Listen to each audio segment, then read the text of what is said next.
Sayyidina Husain adalah cucu asli Rasulullah. DNA-nya J1. DNA-nya J1 sudah diteliti oleh para ahli. Keturunannya yang ngaku keturunan Nabi itu, yang garis laki-laki sampai sekarang DNA-nya harus sama J1. Kalau hari ini ada orang ngaku keturunannya, pas diperiksa darahnya, DNA-nya bukan J1, itu cucu itu cucu tidak aspal, palsu bener ini mah. Ini Kibin ini yang ngomong aspal nih. Kibin ini. Kalau yang G itu mustahil. Bukan lagi zon. Mungkin cucu Nabi, keimat, jangan sembarangan. Enggak bakal. Saya pastikan secara ilmiah enggak bakal. Balawi yang haplogrupnya G itu Kabib cucu Nabi, enggak bakal. Mustahil. Apa hukumnya? Mustahil sebagai cucu Nabi. Ya udah segitu aja gitu mah. Ini lagi ngomong Sayyidina Husain. Ini Gus Jibril maunya saya ngomong begitu aja. Saya udah capek ngomongin nasab aja. Udah selesai Gus Jibril. Nasab udah selesai. Bahwa para Kabib Baklawi itu bukan cucu Nabi. Kalau dia mau masih ngaku sekarang biarin aja, namanya ngaku. Ibu juga bisa aja ngaku. Saya cucunya Nabi Adam, boleh. Tapi jangan ngarep-ngarepin kita percaya pada ente. Karena kita udah tahu bahwa ente bukan cucu Nabi. Begitu, biarin aja kalau di YouTube ngaku-ngaku. Kami para cucu-cucu Nabi dari Sayyidina Husain, hari ini Asyura, kakek kami Husain dibunuh. Husain bukan kakek lu, Husain meja satu, lu G. Malu apa? Lah lu grup G ngaku-ngaku cucu Husain, arang takrab. Analah kamu kene. Kalau orang nggak punya malu diginiin kalau orang Banten. Namanya arang takrep. Di sini apa? Arang takrep itu nggak punya malu. Kalau kerep kan nggak kelihatan. Ini berarti orang tidak punya malu. Jadi kalau ada orang nggak punya malu itu orang Banten ngomong tuh sama orang tuh. Arang takrep. Arang takrep itu kalau arang berarti arang mungkin nanti bisa kedeleng. Tapi kalau kerep nggak bisa kelihat. Alhamdulillah. Ini buyut saya udah datang. Nabi Muhammad dalam menyebarkan agama Islam tidak hanya lurus laksana lidi, tidak hanya naik laksana asap, tapi penuh dengan kelokan-kelokan tajam dan jalan-jalan dua bersimpang. Banyak yang harus dilalui oleh baginda Nabi sampai akhirnya agama Islam menyebar mulai dari Mekkah, kemudian ke Madinah Al-Munawwarah, ke Habasyah, terus menyebar ke seluruh Jazirah Arabia, menyeberang ke Yaman, kemudian menyeberang ke Eropa, menyeberang ke Afrika, akhirnya sampailah di Nusantara. Islam sampai di Pulau Sumatera pertama kali pada abad ketiga Hijriah. Kemudian dengan berjalannya waktu, Islam ini sampai ke Pulau Jawa. Pertama di pantai-pantai utara, dari Banten sampai ke Tuban, ke Gresik. Kemudian sampailah di negeri kita yang tercinta, Grobogan wa ahlaha. Ya Grobogan wa ahlaha. Ya Grobogan wa ahlaha. Ya Grobogan wa ahlaha. Jangan ya Tarim wa ahlaha. Ya Grobogan wa ahlaha. Orang Grobogan lebih mulia dari orang Tarim kok kita ngomong-ngomong Tarim. Orang Grobogan lebih mulia dari orang Nabi Muhammad dan sahabat sampai hijrah ke Madinah. Kenapa Nabi Muhammad sampai hijrah ke Madinah? Padahal negeri Mekkah adalah tempat Nabi Muhammad dilahirkan, tempat Nabi Muhammad dibesarkan, tempat Nabi Muhammad mendapatkan belayan bunda, tempat Nabi Muhammad bermain dengan teman-temannya. Tapi kenapa negeri Mekkah yang sangat dicintai oleh baginda Nabi Muhammad kemudian tega, rela ditinggalkan oleh Nabi Muhammad dan sahabatnya? Harta para sahabat ada di Mekkah, keluarga para sahabat ada di Mekkah, teman-temannya ada di Mekkah, Tapi kenapa para sahabat Nabi dan Nabi Muhammad rela untuk meninggalkan Mekah, tempat yang ia cintai dengan sepenuh hati, dengan sepenuh jiwa? Jawabannya adalah karena ingin menyebarkan agama Allah, karena memenuhi kewajiban perintah Allah untuk menyebarkan agama Islam, menyebarkan kebenaran risalah Allah. Sampai Nabi Muhammad kadang-kadang menangis di kota Madinah karena saking rindunya ke tanah Mekah. Tapi rindu yang begitu tinggi yang dialami Rasulullah untuk kota kelahirannya Mekah tidak menghalangi teguhnya Rasulullah untuk berada di Madinah sampai wafatnya demi menyebarnya agama Islam sampai di Purwodadi Grobogan ini. Nabi Muhammad diancam di kota Mekah akan dibunuh. Nabi lagi salat di Ka'bah, lagi sujud, dilempar kotoran binatang, kotoran onta. Nabi Muhammad tidak marah. Nabi Muhammad terus melakukan salat, menyempurnakan salatnya. Kemudian Ibunda Juwairiyah memanggil Fatimah. Wahai Fatimah, ayahmu lihat di Ka'bah, dia sedang salat. Kemudian pamannya Abu Lahab menyuruh Uqbah, orang yang celaka, untuk melemparkan kotoran onta kepada baginda Nabi, kepada ayahmu wahai Fatimah. Siti Fatimah radhiyallahu anha kemudian lari dari rumahnya menuju ke Ka'bah. Dilihatnya ayahandanya sedang sujud dengan kotoran onta ada di kepalanya. Ia usap dengan penuh cinta dan kasih sayang ayahandanya yang sedang bersujud kepada Allah yang banyak sekali kotoran-kotoran binatang. Kemudian Rasulullah tidak marah terhadap orang-orang kafir, tetapi marahnya diwakili oleh Fatimah. Fatimah bintun Nabi, perempuan yang gagah perkasa, umurnya belum dewasa, tapi dia berani menuding, menunjuk dengan keras semua orang-orang kafir Quraisy yang berada di sekitar Ka'bah yang telah melempar ayahandanya dengan kotoran binatang. Setelah selesai sholat, Rasulullah mengatakan, Allahumma alaika bi Quraisyin, Allahumma alaika bi Quraisyin, Allahumma alaika bi Quraisyin. Dan orang-orang tadi termasuk pamannya Nabi Abu Lahab yang telah dengan tega menyakiti Rasulullah, kemudian di hari perang Badar semuanya mati, semuanya.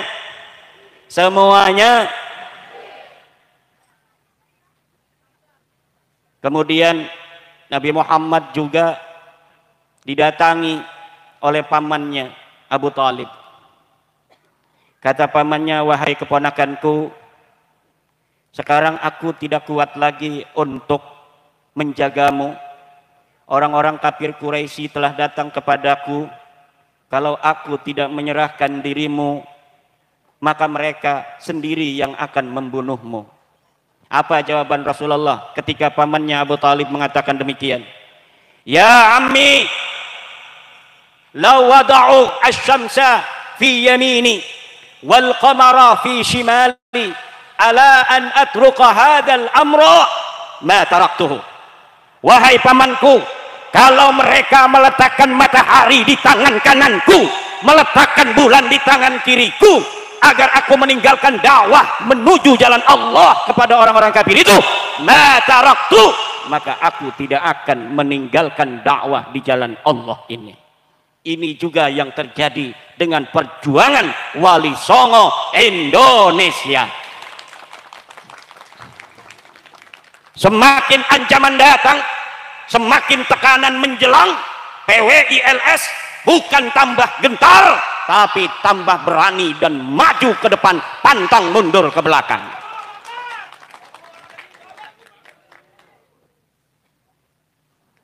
Akhirnya pamannya Abu Talib, yang tadinya Abu Talib mulai lemah ketika melihat keteguhan keponakannya, kemudian pamannya mengatakan kepada Rasulullah Muhammad sallallahu alaihi wasallam, ya ibna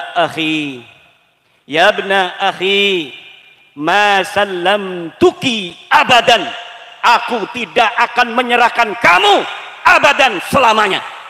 Aku akan melindungimu sampai aku akan berkalang tanah. Walaupun pamannya ini Abi Thalib sampai wafatnya tidak pernah terdengar masuk ke dalam agama Nabi Muhammad secara terang-terangan. Belum pernah terlihat dan terdengar beliau bersyahadat asyhadu an la ilaha illallah wa asyhadu anna Muhammadar Rasulullah.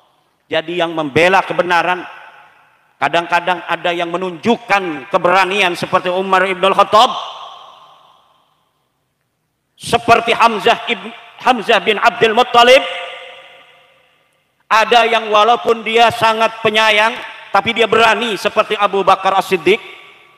Abu Bakar As-Siddiq itu pemberani tapi penyayang. Dia berani tapi kadang nangis. Ketika dia bersama Rasulullah berjalan, Rasulullah ada yang memegang dengan sorban kemudian ditekek Rasulullah. Abu Bakar berdiri di hadapan orang tersebut untuk melindungi Nabi Muhammad tapi sambil menangis. Wa huwa yabki. Diberitakan dalam hadis, Sayyidina Abu Bakar walaupun dia berani tetapi hatinya lembut. Dia berantem, siap berantem tapi sambil menangis. Itulah hati lembutnya Sayyidina Abu Bakar Siddiq radhiyallahu anhu. Ada juga orang yang mendukung Rasulullah tetapi tidak menampakkan. Sekarang juga sama. Ada yang mendukung saya masuk PWI, bahkan nantang-nantang orang.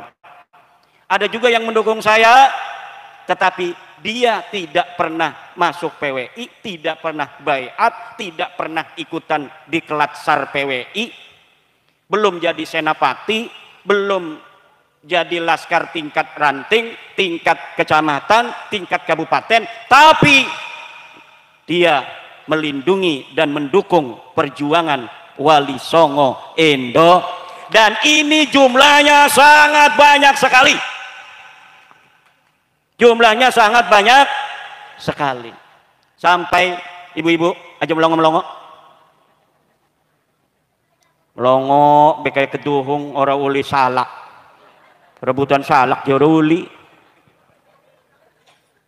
Atu menai ora uli salak gak uli jeruk. Ora uli mani. Menai ora uli jeruk gak uli-uli pringe. Ora uli maning. Pring mah khusus kena banser kok. Udah dipegangin aja sama banser, sama PWI itu. Semakin hari semakin ditekan Rasulullah, semakin banyak orang yang mengikuti Rasulullah masuk agama Islam. Akhirnya Abu Jahal, Abu Lahab, Abu Gosok, semua abu-abu itu membikin sebuah rencana baru. Kalau begini kita bikin surat ancaman kepada orang-orang Quraisy agar orang Quraisy tidak ikut pada Muhammad bin Abdullah. Bikin namanya Sahifatul Hisar. Apa namanya? Sahifatul Hisar. Namanya surat boykot. Kalau sekarang surat instruksi lah gitu. Dibikinlah oleh Abu Jahal CS Sahifatul Hisar, surat instruksi kepada orang Quraisy agar jangan ikut-ikut Muhammad, agar jangan sampai menikahkan anaknya dengan keluarga Muhammad, agar jangan sampai menjual beras, menjual gandum kepada keluarga Muhammad. Ditaruh ini surat instruksi di dalam Ka'bah.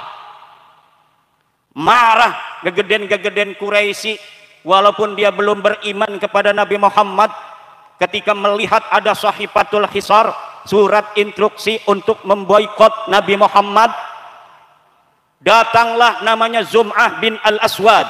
Kata Zum'ah, ya Aba Jahlin, wahai Abu Jahal, ma radina kita hina katabta. Kami tidak setuju dengan surat boikot, surat instruksimu itu, wahai Abu Jahal, ketika engkau menandatanganinya. Datang pula Abul Bakhtari, kafir Quraisy, berkata yang sama, maradina kitabataha hina katabta. Datang pula namanya Mut'im bin Adi, kepada Abu Jahal CS, hei Abu Jahal, maradina kitabataha hina katabta, aku tidak setuju dengan surat instruksimu kepada orang-orang Quraisy agar tidak mengikuti Muhammad, walaupun orang-orang tadi belum beriman kepada Nabi Muhammad sallallahu alaihi wasallam. Akhirnya diberitakan di dalam riwayat-riwayat, surat Sahifatul Hisarnya Abu Jahal dimakan rayap, dipangan entek, dipangan rayap. Nabi Muhammad diberitahu oleh Jibril, wahai Muhammad, surat instruksi itu yang dibuat Abu Jahal dimakan rayap di dalam Ka'bah. Nabi Muhammad ngomong sama pamannya namanya Abu Thalib, wahai pamanku, itu Sahifatul Hisar, surat instruksi Abu Jahal yang ada dalam Ka'bah dimakan rayap. Wahai Muhammad, dari mana kamu tahu bahwa surat Sahifatul Hisar, surat instruksi Abu Jahal itu dimakan rayap? A'lamani Rabbi, Tuhanku memberitahu aku. Nah, kalau Abu Thalib ini dari kecil kan ngingunya diingu oleh Abu Thalib Nabi Muhammad ini, karena bapaknya Nabi Muhammad meninggal dunia sejak Nabi Muhammad ada di dalam perut ibundanya. Kemudian ketika lahir dalam keadaan yatim, yang mengurus, kalau bahasa kreseknya ngingu, bahasa sini apa? Merawat, ngopeni. Kalau ngingu ada enggak? Kambing. Wah, ngeledek gini Gus Jibril. Kalau bahasa kresek ngingu itu halus itu. Ngingu anak gula. Di sini untuk kambing. Astagfirullah. Karena bahasa Jawa datang ke Banten kan lama, jauh. Lama-lama tergeser itu. Karena Nabi Muhammad yatim sejak ada dalam perutnya, kemudian yang melindungi, merawat Nabi Muhammad sejak bayi siapa? Kakeknya dulu, namanya Abdul Muttalib. Setelah kakeknya meninggal, kemudian dirawat oleh pamannya Abu Thalib. Ibunya siapa? Ibunya Nabi Muhammad namanya Aminah.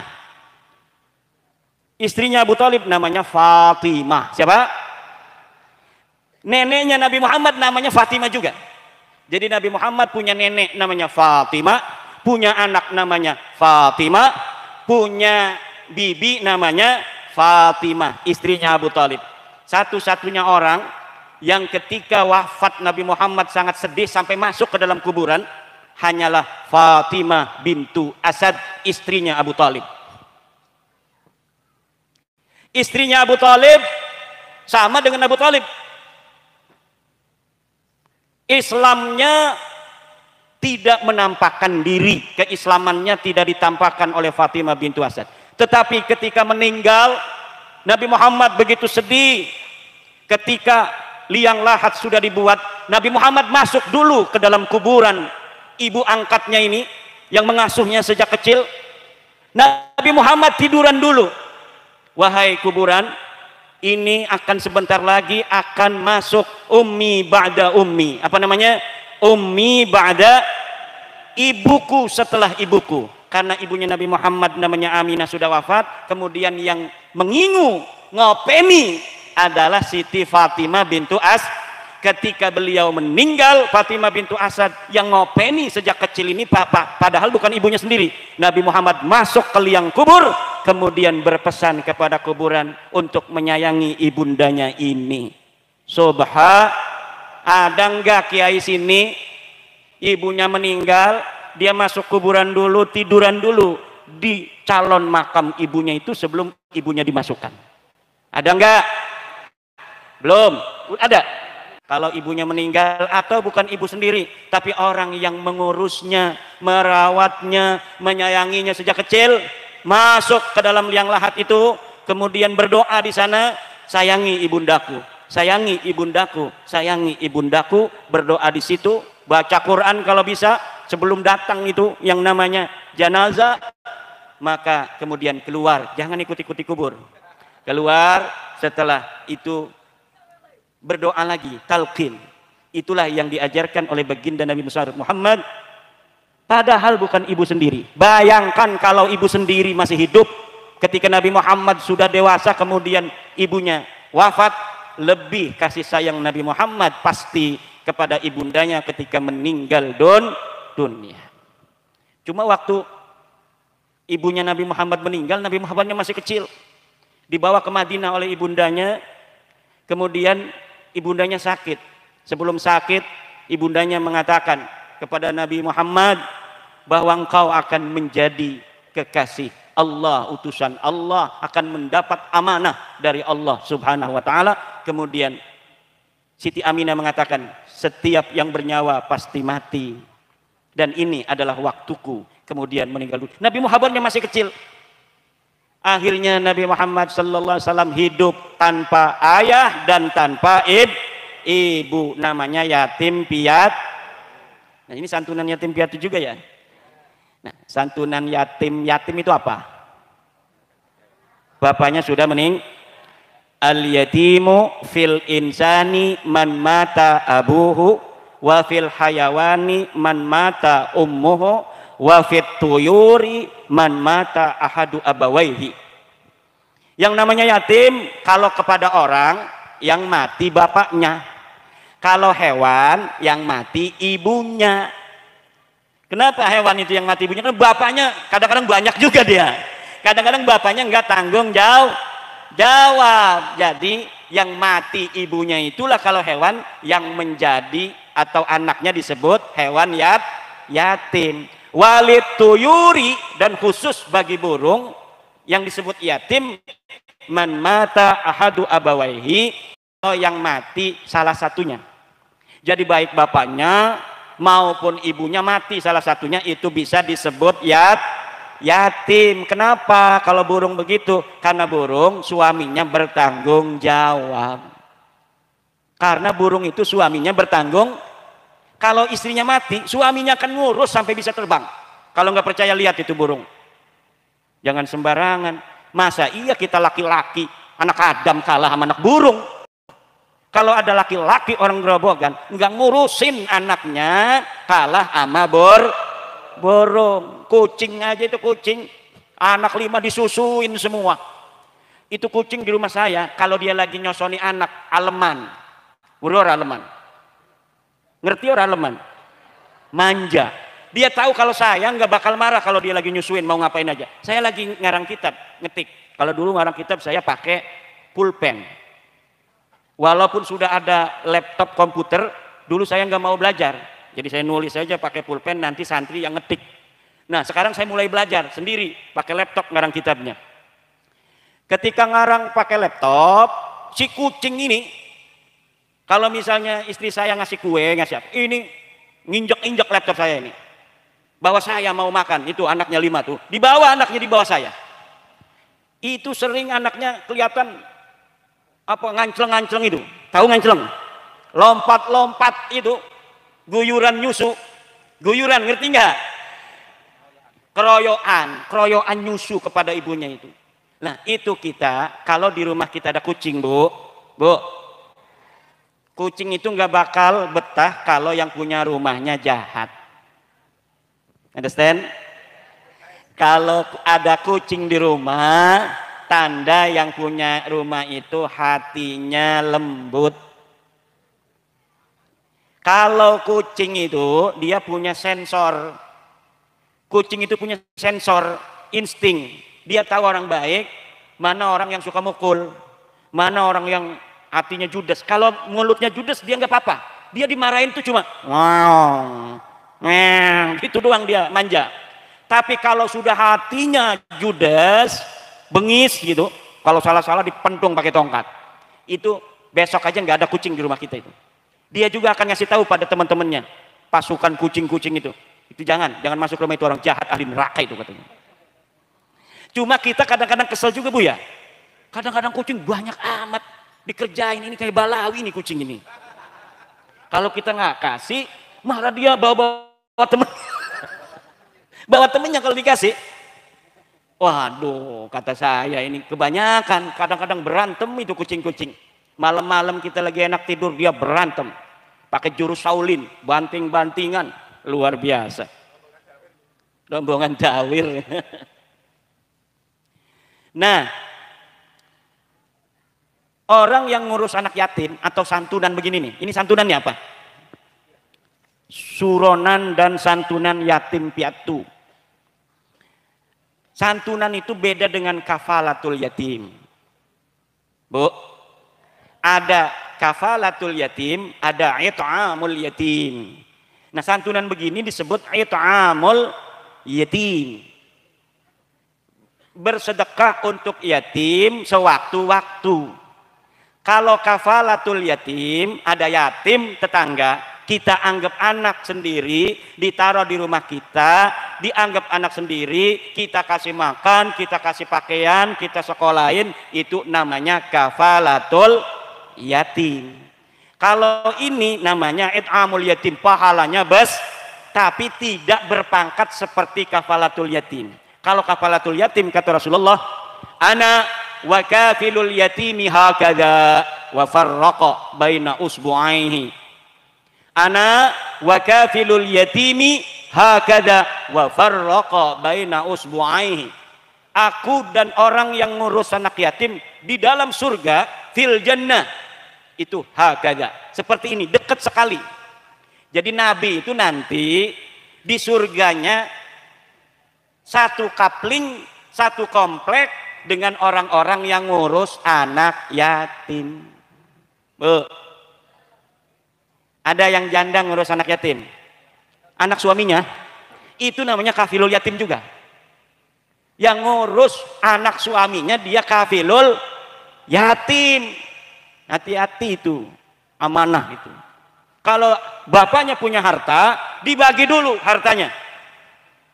Warisan buat kita 1/8, asobahnya sisanya untuk anak kita. Duitnya untuk anak kita ini jangan sampai kemakan oleh kita. Kadang-kadang ini yang banyak dilupakan oleh ibu-ibu. Suaminya mati, kadang-kadang punya sawah, kadang-kadang punya mobil, kadang-kadang punya motor, dia urusin aja itu anaknya. Tapi belum jelas bagian dia berapa, bagian anaknya berapa. Datang ke Kiai Samsu, atau kalau nggak ada Kiai Samsu lagi jalan-jalan, Kiai Filter atau Kiai Super. Kalau Kiai Samsu lagi nggak ada.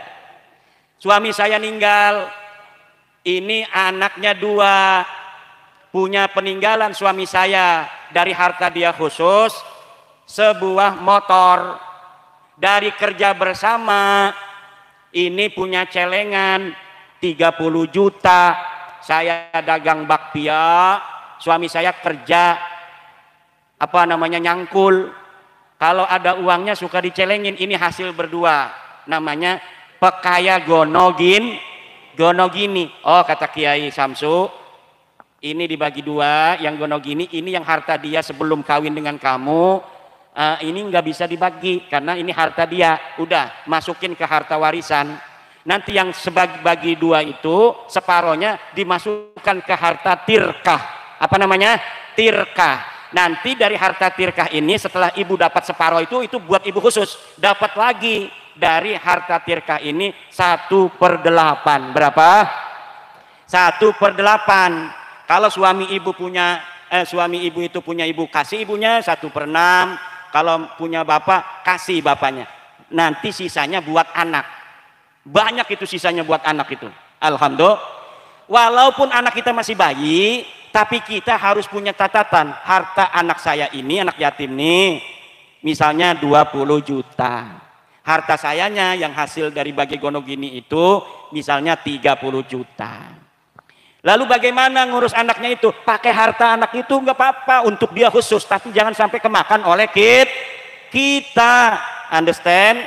Karena kalau anak yatim itu punya harta dari warisan bapaknya, maka ibunya nggak wajib menyantuni dari hartanya, cukup dari hartanya anak ini.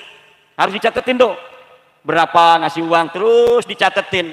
Nggak apa-apa. Walaupun habis untuk dia, tapi kalau kemakan oleh kita, namanya kita akilu malil yatim, memakan harta anak. Banyak orang makan harta anak yatim itu bukan panti asuhan, tapi ibunya, pamannya, neneknya makan harta anak. Makanya harus datang pada kiai kalau suaminya meninggal. Mau suaminya meninggal? Dapat duit. Kalau suaminya meninggal, datang ke kiai, baik hartanya sedikit maupun hartanya banyak, karena sedikit banyak haram itu sama saja.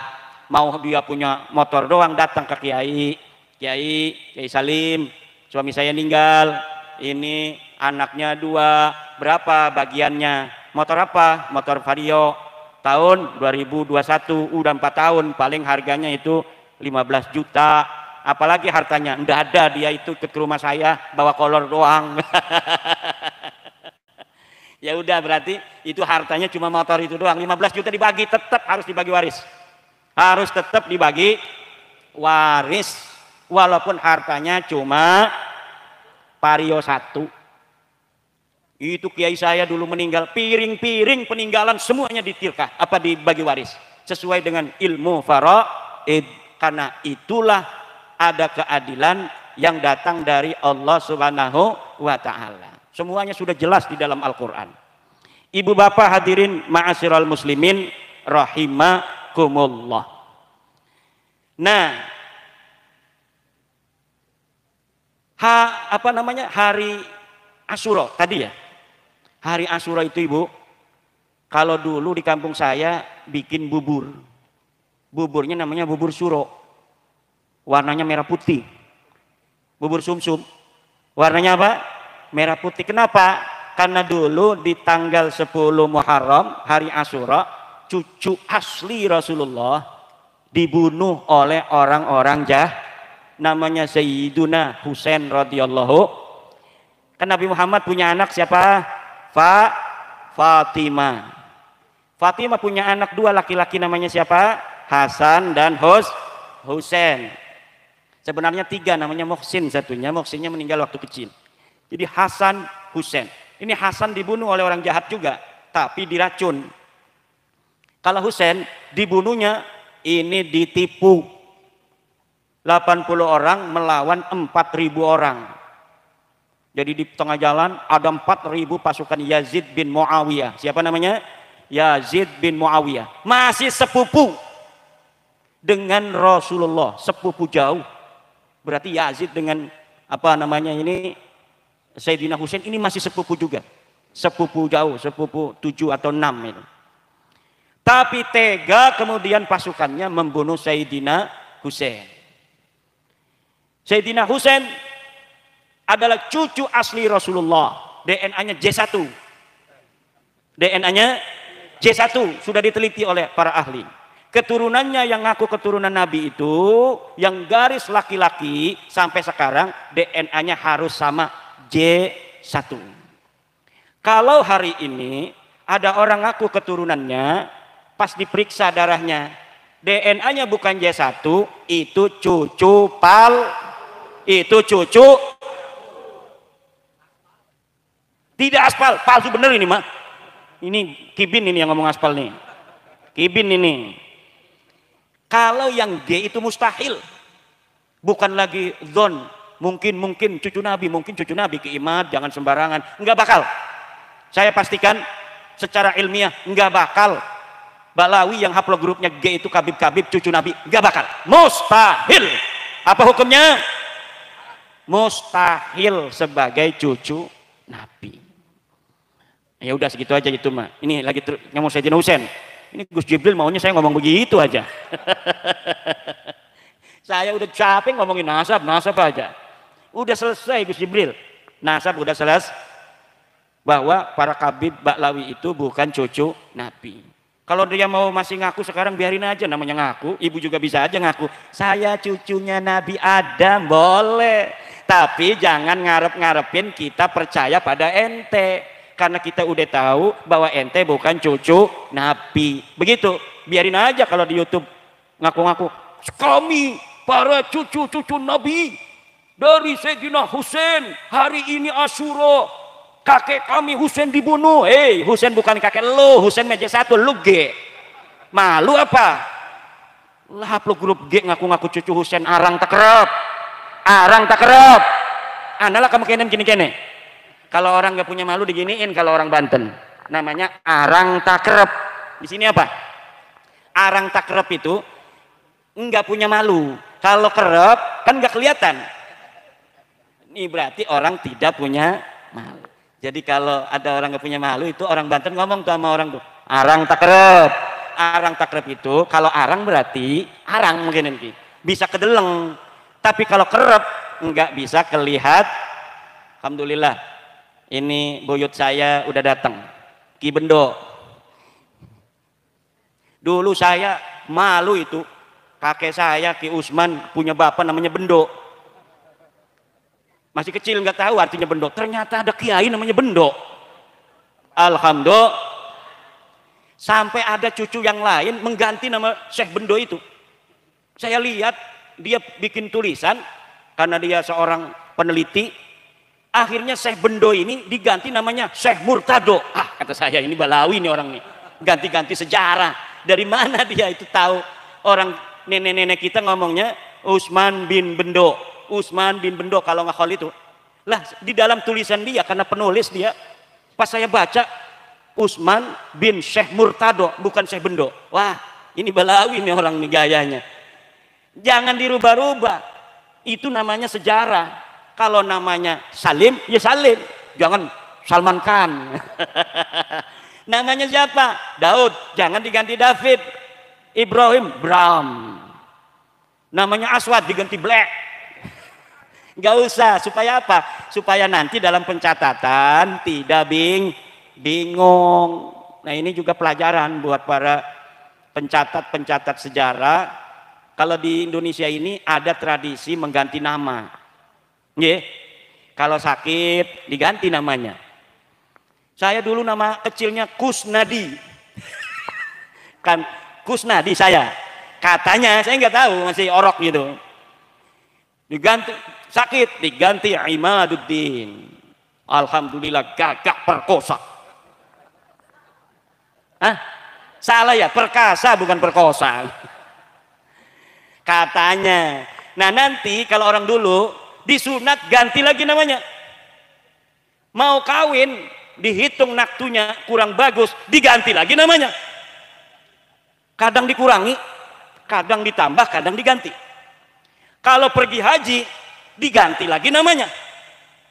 Nah ini orang zaman dulu begitu. Makanya kalau dalam penulisan silsilah kemudian ada perbedaan, lah ini jangan langsung dinyatakan bahwa ini tidak pas kalau orang Indonesia. Kenapa? Karena ada tradisi mengganti nama. Yang paling bagus kalau kita nulis keluarga, semua aliasnya ditulis. Aliasnya ditulis. Bendo, alias siapa? Kiai Bendo itu namanya? ZB alias Jenuddin, alias adiknya Kiai Padil, begitu tuh. Supaya jelas.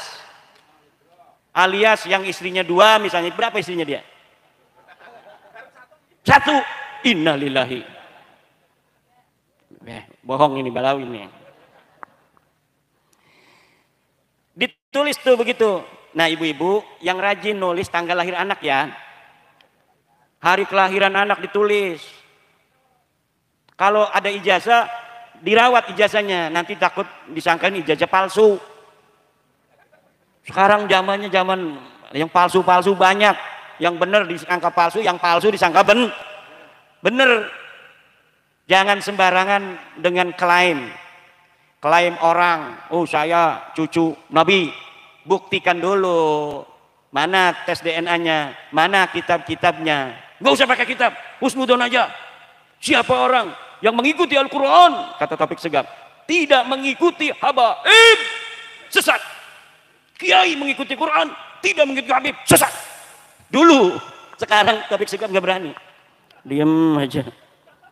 Gini amat nasib gua kayak. Gara-gara Gus Jibril Grobogan ini. Beda sekarang gayanya udah beda. Dulu pang aingna. Dulu apa? Pang aingna. Ngertiin tuh pang aingna? Pang akunya. Aku yang paling apa? Paling mulia. Belum tahu kalau orang Grobogan dulu orang paling mulia di dunia. Betul? Hei. Zaman dulu kita ini ternyata peradaban tinggi di dunia. Bukan hanya tingkat Nusantara, Asia Tenggara. Ternyata peradaban kita ini adalah peradaban tertua di dunia. Luar biasa kita orang Jawa, orang Nusantara ini ternyata adalah orang-orang yang berperadaban tinggi dan memiliki nilai yang begitu agung di kancah global masa lalu. Ini harus dijaga. Alhamdulillah. Maka kalau ada orang ngomongin orang Grobogan, orang Seragen, orang Jawa kalah mulia dengan orang Tarim, bullshit. Bagaimana kita kalah mulia? Kita kaya raya, ada beras banyak, ada kali, ada buah-buahan, segala buah-buahan ada di kita. Di sana nggak ada apa-apa, kok lebih mulia dia daripada kita? Berarti bohong. Kita yang lebih mulia, kita yang lebih barokah. Betul apa tidak? Wih, doanya kalau doa di Tarim akan dikabulkan, kalau doa di Grobogan nggak dikabulin. Bohong. Buktinya di sana ngedoa pengen punya rumput susah. Sini kita ngedoa Allahumma langsung banyak makanan, banyak minuman, betul? Orang pinter banyak, ngarang kitab banyak, yang hartanya berlimpah ruah juga banyak. Jangan mau dibohongin. Kita lebih rendah, kita yang lebih mulia. Lu mau apa? Ngadu apa dengan kamu? Mau ngadu apa? Ngadu perkaya-kaya antara Grobogan dengan Tarim, kayaan Grobogan. Betul? Ngadu ilmu banyak di Jawa. Yang pinter, orang Jawa lebih pinter. Satu Syekh Nawawi lebih hebat, lebih utama dari seluruh ulama-ulama Balawi. Gak ada yang bisa ngalahin Syekh Nawawi karangannya. Syekh Nawawi orang Jawa punya kitab Marah Labid Tafsir Munir, punya kitab Faqih Nihayatul Zain, punya kitab Faqih Tausih Ibnu Qasim, punya kitab Nurul Zalam, punya kitab segala-gala, 100 kitab. Satu saja itu, jangan ngalahin kiai yang lain. Mahfud Termas, Syahoril Bangkalan, Syekh Masari. Satu aja dulu Syekh Nawawi, bisa nggak ngalahin? Nggak bakal bisa. Nggak bakal bisa. Wih, gimana nanti kualat? Nggak bakal kualat. Kualat sama Balawi kelewat apa? Wih, mereka cucu Nabi. Saya udah tahu mereka bukan cucu Nabi, nggak bakal kualat. Apa grupnya G kok bukan G1? Saya tahu kitabnya nggak nyambung, keturunannya putus. Kemudian mau kualat dari mana? Kalau dia mau kualat sama saya. Saya tidak ngaku cucu Nabi. Saya sholat 5 waktu. Saya punya santri. Saya punya istri. Saya punya anak. Kualat dong dia sama saya. Betul nggak? Ngebohong kagak? Betul? Kalau harus kualat, ya kualatan dia sama saya daripada saya sama dia. Saya orang Banten. Nah kalau udah Banten beda lagi itu. Kalau ngomong Banten beda lagi. Lebih jauh itu. Tarim sama Banten itu jauh sekali. Ibu ketawa aja lihat saya. Ini sombong kayak ini. Sombong sama orang sombong sedekah. Betul nggak? Punya tetangga sombong banget, sombongin lagi. Dia punya, waduh, beli gelang. Bayu, ayo ke pasar, Bayu. 50 gram. Kita besok ke pasar, nggak bisa kebeli, nyewa 100 gram. Bayu nek. Nah, itu katanya tih alat tayyah fa inna tayha alat tayyahi sadaqah. Sombonglah pada orang sombong, karena sombong pada orang sombong itu sedekah. Kalau saya, Ibu, itu ngelihat orang-orang yang marah-marah sama saya itu enggak marah. Saya batalin nasab dia kan dengan ilmu. Dia marah-marah tanpa ilmu, enggak marah saya. Karena apa? Saya memahami kenapa dia marah. Saya paham kenapa dia marah. Wajar manusia itu begitu. Cuma PWI ini yang nggak paham-paham. Ada orang marah lagi dia tambah marah. Kalau saya ada orang marah begitu, karena wajar orang dari kecil diomongin dia cucu Nabi, pas sudah mau mati udah tua. Saya omongin kamu bukan cucu Nabi, kamu tidak nyambung. Haplogrup kamu G, dalam kitab nggak ada. Kalau marah wajar nggak? Wajar. Makanya saya dibilang kafir nggak marah, dibilang stres nggak marah, dibilang munafik nggak marah. Mau diancem-ancem silakan saja, urusan sama orang Banten. Silakan saja. Nah, tetapi saya nggak marah. Bahkan saya doakan mereka. Saya mendoakan, kenapa? Karena kewajiban kita kepada saudara yang masih kita anggap muslim, agar dia tidak tersesat, mendoakan agar mereka lurus ke jalan Allah. Dan selama belum meninggal, manusia itu ada kesempatan bertobat. Manusia itu walau punya kesalahan, sebelum meninggal ada kesempatan bertobat. Malam yugorgir apa? Malam yugorgir. Makanya kibin-kibin itu, Kibin, tahu Kibin? Kibin, anak buahnya Kabib namanya Kibin. Nah itu saudara kita Gus. Kalau bisa mereka marah, senyumin. Karena tugas kita memberi pencerahan kepada mereka. Kalau bisa. Kalau udah ngejengkelin gimana? Terserah dah kalau udah ngejengkelin.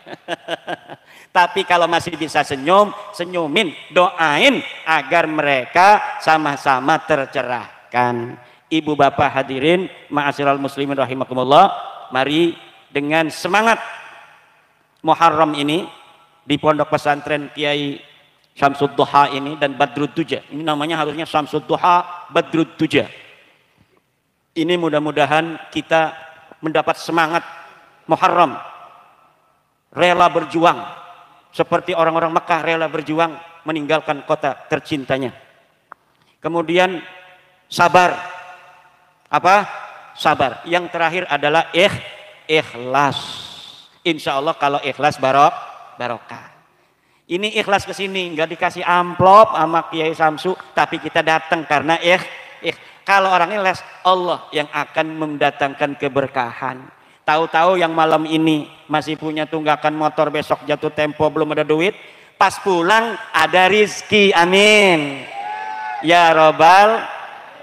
Lah itu bagi Allah sangat mudah. Yang lagi punya penyakit dalam, saya doakan mudah-mudahan, dia sendiri belum tahu penyakitnya, tapi kalau penyakitnya ini bereaksi fatal, mudah-mudahan ini penyakitnya hilang, amin. Yang sudah terasa penyakitnya, ya Allah, mudah-mudahan penyakitnya dihilangkan oleh Allah. Dan kita semua dipanjangkan umurnya, diberikan rizki. Yang hamil malam ini, kalau ada yang hamil, mudah-mudahan anaknya jadi pemimpin negeri, pemimpin agama.